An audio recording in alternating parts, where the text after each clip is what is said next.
Qu'y a-t-il de plus terrifiant qu'un démogorgon? Scary Librarians, tome 3.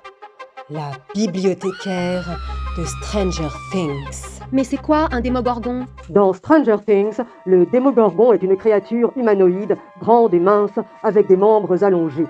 Les bras et les jambes du démogorgon se terminent par des griffes. Sa peau est visqueuse, donc vraiment burk. Quand il a repéré une proie, il ouvre alors grand sa bouche. Sa tête se déploie comme une fleur carnivore, brandissant des pétales bordés de nombreuses dents acérées. Les jeunes héros lui donnent ce nom provenant de leur jeu de donjons et dragons. Dans la mythologie gréco-romaine, Démogorgon est un dieu ou un démon couvert de moisissures humides, vivant aux enfers. Je suis accro à la série Stranger Things et pourtant, dans la série Stranger Things, dont la saison 5 finale est sortie au mois de décembre 2025, la bibliothécaire Marissa apparaît comme un personnage repoussoir, repoussant et déplaisant. Nous assistons ici à un véritable paradoxe. Les protagonistes ont recours à la bibliothèque municipale d'Hawkins, ville imaginaire de l'Indiana où se situe l'action, tout au long de la série. Pour les besoins de leurs enquêtes ou de leurs recherches, ils y trouvent des ressources précieuses. Toutefois, les Duffer Brothers, créateurs de la série, ont choisi de mettre en scène une bibliothécaire laide, voire volontairement enlaidie, mal habillée, mal coiffée, elle porte de grandes lunettes. Elle est désagréable, râleuse, tatillon et donc ridicule. Pourtant, elle renseigne nos héros et leur donne accès aux documents. Elle contribue à les aider dans leurs enquêtes. Certainement, dans l'esprit des Duffer Brothers, ce travail semble facile à assurer. Ils ignorent qu'un ensemble de tâches doit être effectué pour renseigner les lecteurs et leur transmettre les documents. Réception, traitement, classement, rangement en rayon.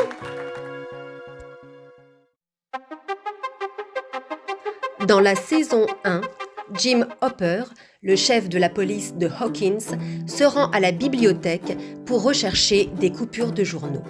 Il y apprend des informations déterminantes pour son enquête, à savoir, le docteur Brenner, chef du laboratoire national de la ville, est impliqué dans des expériences mystérieuses.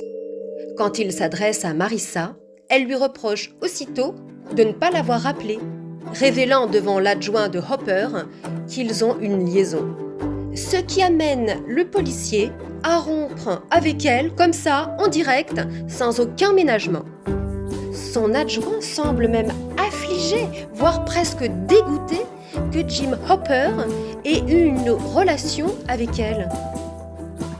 Marissa apparaît donc comme une femme pathétique et ridicule, dépourvue de toute humanité, qui ne mérite aucune considération.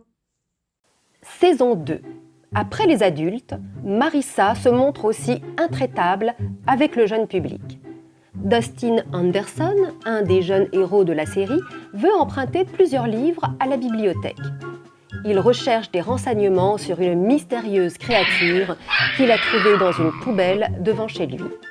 Cependant, Marissa se montre à nouveau désagréable.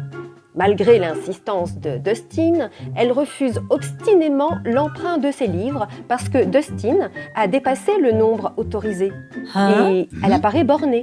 Toutefois, il faut savoir, toutes les bibliothèques fixent un nombre maximum de documents à emprunter afin que tous les lecteurs puissent profiter de ce document. Ce personnage pourrait parfaitement se montrer plus aimable.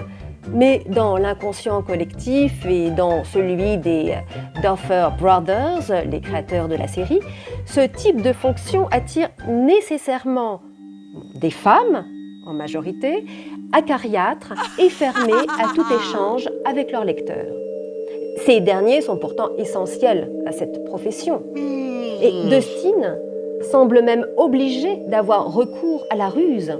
Il distrait son attention, puis s'enfuit avec les livres. Saison 4. Dans cet épisode, Marissa fait une brève apparition. Nancy Wheeler et Robin Buckley, deux héroïnes de la série, vont à la bibliothèque pour faire des recherches sur un certain Victor Krill et le massacre de sa famille. Cette fois-ci, Marissa se montre aimable avec les deux jeunes filles. Dans cette scène, on notera qu'elle a à nouveau une coiffure approximative. Elle leur donne la clé des archives, se trouvant en sous-sol. Toute excitée, elle leur souhaite de bien s'amuser. Travailler aux archives est pour elle une distraction émoustillante, laissant entrevoir la vie austère qu'elle doit mener. La salle des archives est tout au contraire un endroit sombre et inquiétant. Nancy et Robin enquêtent de surcroît sur un fait divers effrayant. Toutefois, elles découvrent des informations cruciales permettant de faire avancer l'action de la série. Dans une obscure revue, elles trouvent un article détaillant le massacre de cette famille en 1959. Lieu de mémoire, une bibliothèque permet de conserver un patrimoine rare et d'autant plus précieux. Saison 5, la saison finale de la série. Décidément, jusqu'au bout, ce personnage ne sera pas montré à son avantage. L'apparition furtive de Marissa dans cet épisode fait plutôt office de gag. L'excentrique Murray Bowman, faisant équipe avec les autres protagonistes, se rend chez le professeur de sciences et le découvre en petite tenue et Marissa dans son lit. Murray ironise. Il doit aimer qu'elle lui dise « chut » pendant leurs ébats. Même dans l'intimité, Marissa est réduite au stéréotype de sa fonction. Comme je l'avais déjà évoqué, les bibliothécaires tiennent à faire régner un silence absolu, comme si c'était une fin en soi. Dans la série, la fonction de Marissa a pris le pas sur son humanité.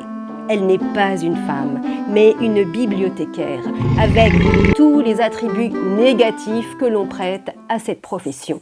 Les Duffer Brothers auraient dû être plus indulgents avec ce personnage, qui, à sa manière, a contribué à faire avancer l'action. Non mais... Le personnage de Marissa est interprété par la comédienne Christy Walden.